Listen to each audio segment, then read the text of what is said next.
नियमों को देखना है। स्टॉक्स के नियम निकालिए। पहला नियम, पहला रूल मेरे साथ दोहराएंगे सभी लोग। चलिए मैं दोहराता हूं, मेरे साथ दोहराएंगे सभी लोग। पहला नियम क्या है? जब स्टॉक्स में हमको सपोर्ट रेजिस्टेंस दिखाई देने लगे, कोई भी स्टॉक में हमको आइडेंटिटी पिक्स दिखाई देती है, आइडेंटिटी पिक्स फिल्टर्ड होती है, लेकिन फिर भी हमको क्रॉस चेक करना आना चाहिए, क्रॉस चेक आना चाहिए। अगर हम किसी भी बुलिश स्टॉक को ढूंढ रहे हैं, अगर हम किसी भी बुलिश स्टॉक को ढूंढ रहे हैं, तो इस दौरान हमको क्या करना पड़ेगा? इस दौरान कैसे हमको देखना पड़ेगा इन स्टॉक्स को? ध्यान से सुनिएगा, याद कर लीजिए इन नियमों को। अगर आप एक्सटेंशन ऑफ सपोर्ट से ट्रेड लेने जा रहे हैं तो लिख लीजिए। अगर आप, और मेरे साथ दोहराइएगा भी, अगर आप एक्सटेंशन ऑफ सपोर्ट से ट्रेड लेने जा रहे हैं तो क्या करना है? पहला नियम, सपोर्ट वीक टुवर्ड्स बॉटम नहीं होना चाहिए। क्या? दोहराइए मेरे साथ, सपोर्ट वीक टुवर्ड्स बॉटम नहीं होना चाहिए। ठीक है, ये पहला नियम है, सपोर्ट वीक टुवर्ड्स बॉटम नहीं होना चाहिए। कहने का मतलब क्या है? ये सपोर्ट आपको दिखाई दे रहा है स्ट्रॉन्ग, ये सपोर्ट कहीं से भी बॉटम की तरफ कमजोर नहीं होना चाहिए। ठीक है, इधर बॉटम इस तरफ होता है, एरो बना के दिखाइए, क्रॉस कर दीजिए, इसको क्रॉस कर दीजिए, दो ऐसे सलमान खान वाला ऐसा, हाँ ठीक है, ये सपोर्ट ऐसा नहीं होना चाहिए। दूसरा, रेजिस्टेंस वीक टुवर्ड्स बॉटम नहीं होना चाहिए। इस पे बनाइए, नहीं होना चाहिए। और कॉल साइड के इन द मनी में घेरा करिए, कॉल साइड के इन द मनी में घेरा करिए। कॉल साइड के इन द मनी में 2 या उससे ज्यादा जीरोस नहीं होने चाहिए। ये बस 3 नियम है। बताइए, क्या यहां पर सपोर्ट वीक टुवर्ड्स बॉटम है? जोर से, क्या यहां पर सपोर्ट वीक टुवर्ड्स बॉटम है? नहीं है। क्या रेजिस्टेंस वीक टुवर्ड्स बॉटम है? नहीं है। क्या जीरोस हैं? इंप्लॉयड वॉलेटिलिटी कितनी है? ये इंप्लॉयड वॉलेटिलिटी हमेशा हमको कहां से देखनी है?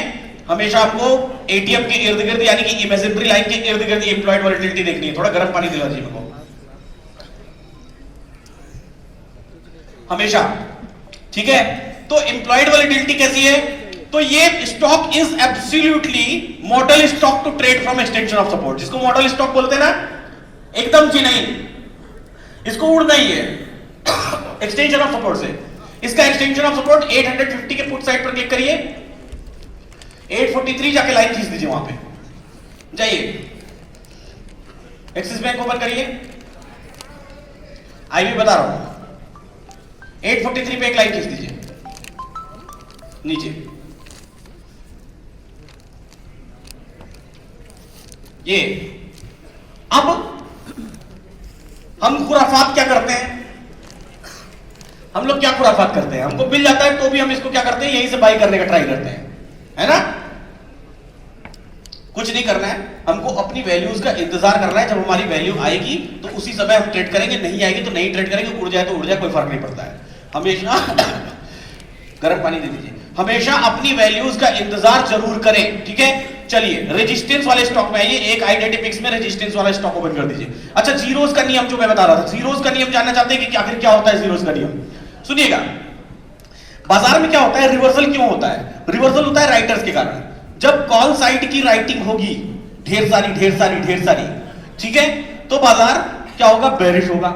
जब पुट साइड की राइटिंग होगी ढेर सारी, तो बाजार क्या होगा? बुलिश होगा। लेकिन कोई भी राइटिंग होने के लिए हमको क्या करना पड़ता है? बायर्स की जरूरत पड़ती है। बाइंग करने वाला होगा तभी राइटिंग होगी। जब कॉल के इन द मनी में आप देखेंगे, वहां पे आ जाइए चेन पे, जब कॉल के इन द मनी में आप देखेंगे तो यहां पर आपको क्या दिखाई दे रहा है? यहां पर आपको जीरोस नहीं दिखाई दे रहे, मतलब इसका सपोर्ट में कोई दिक्कत वाली बात नहीं है। जीरोस होते तो इसका मतलब क्या होता? जीरोस होते मतलब कॉल के इन द मनी में कॉल का बायर ही नहीं है, और जब कॉल का बायर ही नहीं है तो बाजार को ऊपर उठाएगा कौन? मतलब कोई खरीदना चाहता ही नहीं है इस स्टॉक को, कोई नहीं खरीदना चाहता है, कोई खरीदारी नहीं करना चाहता है। और पुट के जो बायर्स हैं वो हेवीली स्ट्रांग है, मतलब राइटर्स पर बायर्स भारी पड़ गए हैं पुट साइड से। जब राइटर्स पर बायर्स भारी पड़ गए पुट साइड से तो कॉल साइड के बायर्स गायब हो गए, और जब कॉल साइड के बायर्स गायब हो गए मतलब वहां राइटर का भी कोई इंटरेस्ट नहीं, जीरो का मतलब कोई ट्रेड ही नहीं हो रहा है। यहां पे माइक पहुंचे मेरे पास, जीरो का मतलब कोई ट्रेड ही नहीं हो रहा है। और इसका मतलब क्या, ऐसे केस में बाजार क्या हो जाता है, वो सपोर्ट पर संभल नहीं पाता है, और वो राइटर्स हैवीली क्या करते हैं, राइटिंग करना शुरू करते हैं, पुट के बायर्स हैवीली बाइंग करना शुरू करते हैं और बाजार टूट जाता है, उससे ऐसे सपोर्ट को तोड़ देता है। तो ऐसा सपोर्ट हमेशा कमजोर हो जाएगा जब यहां पर जीरोस रहेंगे। तो ऐसे ही रेजिस्टेंस वाले, जब यहां पर जीरोस रहेंगे तो ऐसा रेजिस्टेंस कमजोर हो जाएगा। यहां पे माइक पहुंचे मैम के पास प्लीज, माइक भाई, माइक वाले लोग कहां हैं? आपने हाथ उठाया था ना, सर में दर्द हो रहा था,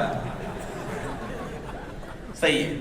चलिए, तो अब रेजिस्टेंस वाले स्टॉक निकालिए, रेजिस्टेंस वाले स्टॉक निकालिए, ध्यान से देखिए। अपोलो हॉस्पिटल निकालिए। अब ध्यान से देखिए, इसके नियम को लिख लीजिए। रेजिस्टेंस वीक टुवर्ड्स टॉप नहीं होना चाहिए, पहला नियम। क्या नियम है? रेजिस्टेंस वीक टुवर्ड्स टॉप नहीं होना चाहिए। दूसरा नियम, सपोर्ट वीक टुवर्ड्स टॉप नहीं होना चाहिए। तीसरा नियम, रेजिस्टेंस में पुट साइड के इन द मनी की एलटीपी में जीरोस नहीं होने चाहिए, एक या दो से ज्यादा जीरोस नहीं होने चाहिए। यहां पर एक जीरो है, एक जीरो का मतलब थोड़ा स्लाइड सा खतरनाक, दो जीरो का मतलब उससे ज्यादा खतरनाक, तीन जीरो का मतलब उससे भी ज्यादा खतरनाक, चार जीरो का मतलब जिसने कसम खा रखी कि आज मुझे लॉस ही करना है वही ट्रेड करे उसको, ठीक है, कसम खा रखी कि आज मुझे लॉस ही करना है वही ट्रेड करे। यहां पर सिर्फ एक जीरो है, ऐसा रेजिस्टेंस स्ट्रांग है। इंप्लॉयड वॉलेटिलिटी 20-25 दिखाई दे रही है, 25 तक की इंप्लॉयड वॉलेटिलिटी ठीक है, 28 भी ठीक है, 30 भी ठीक है, कर लीजिए। 30 से ऊपर जाए तो क्या करेंगे हम लोग, ऑप्शन में ट्रेड नहीं करके कैश मार्केट में ट्रेडिंग करेंगे, ठीक है, कैश मार्केट में।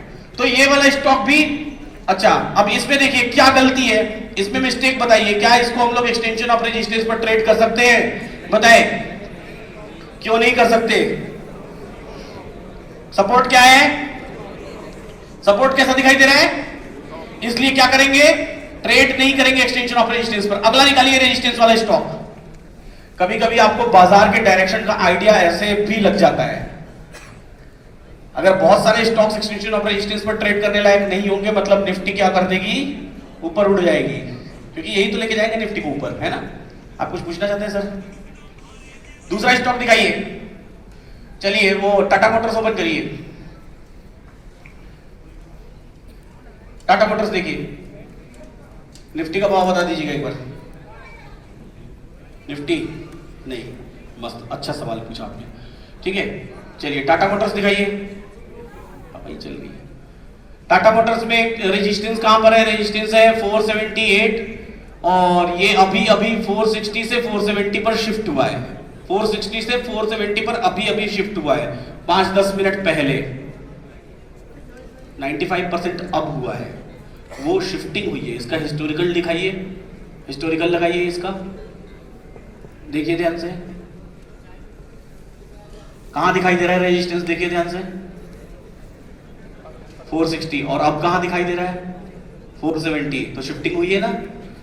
हाँ, तो ये शिफ्टिंग कैसे पहचान में आती है कि हुई है कि नहीं हुई है? हाँ,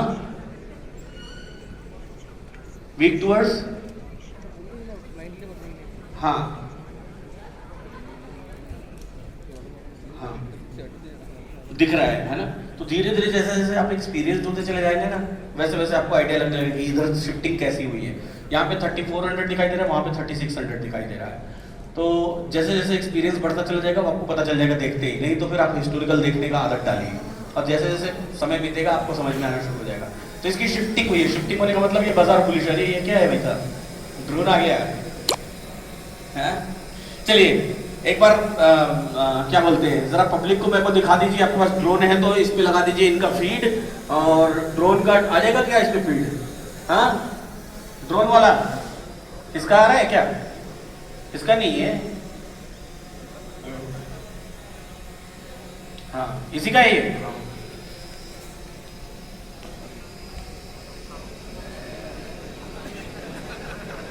हाँ WTT, वही तो मैं बोल रहा था कि इसकी शिफ्टिंग हुई है बॉटम से टॉप पर। हाँ तो लिखेगा ना WTB, क्यों लिखेगा?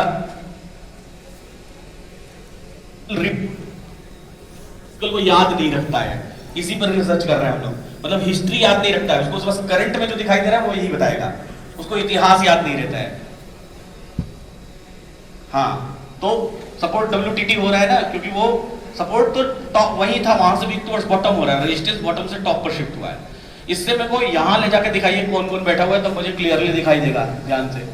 इसको ले जाइए उधर, और जहां जाएगा सब लोग उधर के लोग मेरे को बताएंगे जोर से, जिनका फीड दिखाई देगा। इसको वो वहां से लेके जाइए ना, उन लोगों को दिखाइए मुझे, तब देखेंगे। सर एक क्वेश्चन है जी बताएं। सर, अगर मार्केट EOS पे या EOR पे है और वहाँ पे कंसोलिडेट हो रहा है से 15 मिनट 20 मिनट, तो अगर हम EOS पे गया तो हमें ट्रेड लेना है, हाँ। लेकिन मार्केट वहाँ पे कंसोलिडेट हमने ट्रेड ले लिया, हाँ। और मार्केट कंसोलिडेट हो गया हाफ एन आवर और 45 मिनट समथिंग, तो वहाँ पे तो टाइम वैल्यू हमारी लॉस हो जाती है। एज ए बायर हमें तो मोमेंटम चाहिए, मोमेंटम चाहिए, तो फिर